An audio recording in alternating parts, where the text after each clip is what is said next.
आसन से उठ खड़ी हुई। कोई गोपी अपने बालक को दुग्धपान करा रही है, उसको पता नहीं कब अपने बालक को जमीन पर रख दिया और गोविंद के पास जाने के लिए दौड़ लगा दिया। कोई गोपी भोजन बना रही है, हाथ में आटा लगा हुआ है और गोविंद के पास जाने के लिए घर से निकल पड़ी। कोई गोपी भोजन खिला रही है, प्रसाद पवा रही है घर के लोगों को।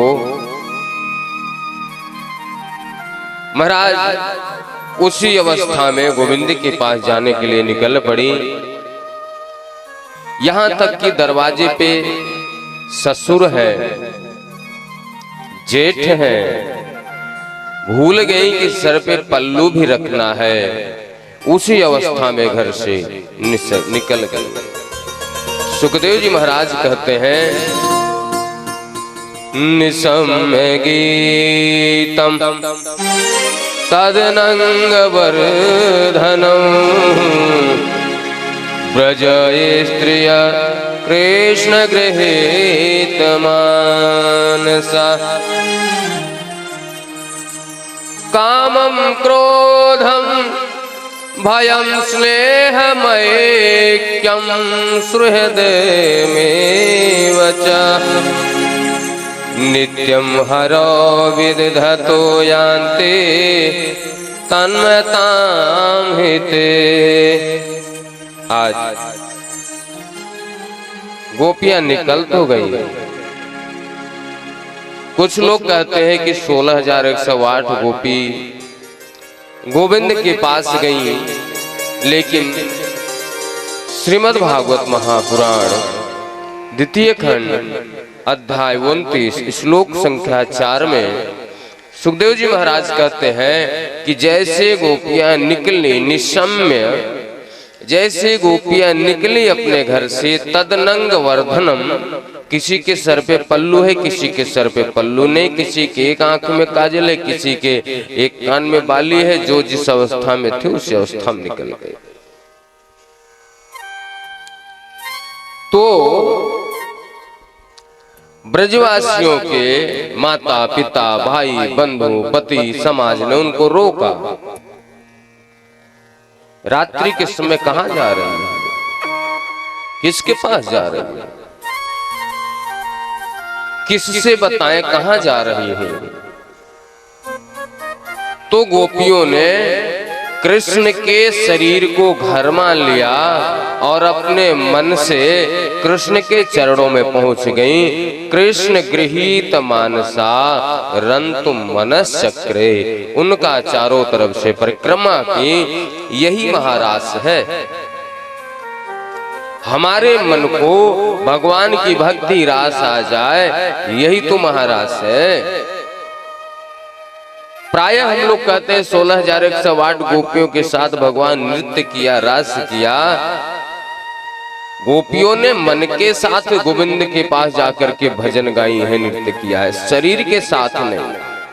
काम, क्रोध, लोभ, मोह, स्नेह, यह सब शरीर के कार्य हैं और इन सब का परित्याग करके गोपियां गई हैं। इसका मतलब शरीर उनका घर पे है, तो शरीर गया कहाँ? सुखदेव जी महाराज बताते हैं, नित्यम हरो विदधतो, निरंतर उनका चिंतन लग गया। चिंतन लगने के कारण तन्मयताम ही। अच्छा आप बताओ, कोई आपका सगा है, रिश्तेदार है या बहुत प्रेमी है, उसका आप चिंतन करते हो तो खो जाते हो कि नहीं? होता है ना?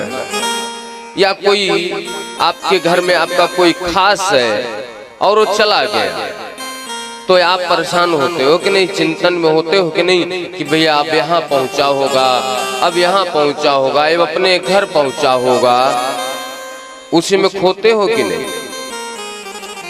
तो गोपियां भी कृष्ण के चिंतन में इतनी तन्मय हो गईं कि उनको पता ही नहीं कि मैं कहाँ पे हूँ, क्या कर रहे हूँ। अर्थात उनका शरीर चेतन से जड़ के रूप में हो गया, वहीं समाधिस्थ हो गई। शरीर के साथ गोपियां कृष्ण के पास नहीं गई।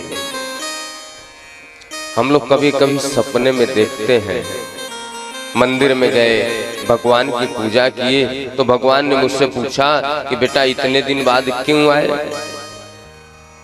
भोलेनाथ आ गए तो उन्होंने मुझे बोला कि आज मुझे यह प्रसाद बना करके देना। लड्डू गोपाल आ गए तो उनसे मैंने बात किया। आज मैं नदी में स्नान कर रहा था, पूजा कर रहा था भगवान का। सपने देखते हैं कि नहीं हम लोग? कभी राम आ जाते हैं, कभी श्याम आ जाते हैं, कभी लाडली जी आ जाती हैं। जो माता रानी को मानता है उसके सपने में माता रानी आ जाती हैं। और जो हम जागते हुए पूजा पाठ करते वही सोते में भी कर लेते हैं। सुबह आपस में बात करते हैं, आज मैंने भगवान का पूजा किया, आज मैं वृंदावन में था। पता चले हाथ में लड्डू आया हुआ है मोतीचूर का, और खाने का मन हुआ, मुंह तक जाते जाते नींद खुल गई। बाद में पछतावा होता है। बताओ, थोड़ी देर और सोते रहते, खा लेते तो जगते। होता है कि नहीं? वही बात है यहाँ पे। गोपियां अपने घर में ही समाधिस्थ होकर के जो चेतनावस्था में करती थी वो समाधिस्थ अवस्था में करने लगी। वो आंख बंद करके वही विराजमान है, कोई खड़ी है, कोई बैठी हुई है, और मन से गोविंद के पास जाकर के बात कर रही है। तो वहां जो अगल बगल उनके घर वाले, पास पड़ोस वाले है, कहती बावरी हो गई है, पगली हो गई है, पागल हो गई है। यही तो सच्चा प्रेम है। गोविंद की भक्ति में गोपियां, अभी आप लोग शायद ऐसे संतों से नहीं भेंट किए होंगे। देखो, संतों को खोजोगे तब मिलेंगे संत। संत ऐसे नहीं मिलते, संतों को खोजना पड़ता है। बिनु हरि कृपा मिलहि नहीं संता। और जो वास्तविक संत होगा ना, कभी उसके पास जाना यार तो देखना वो बात करते हुए मिलता है, हंसते हुए मिलता है। किससे बात करता है वो? कोई अगल बगल में नहीं है, वो आपके लिए नहीं लेकिन उसके लिए है। ब्रज की गोपियां कहती, कन्हैया आप मेरे साथ कंधे पे हाथ रख के बंसी बजाओ। आंख बंद है, समाधि में है, लेकिन मुख से वाणी निकल रही है। अर्जुन जी महाराज सोए हुए हैं, निद्रा में डूबे हुए हैं, अचेत अवस्था में हैं, लेकिन उनके मुख से शब्द क्या निकल रहा है? हरे कृष्ण हरे कृष्ण हरे कृष्ण हरे कृष्ण। कन्हैया ने देखा ये तो सोया हुआ है।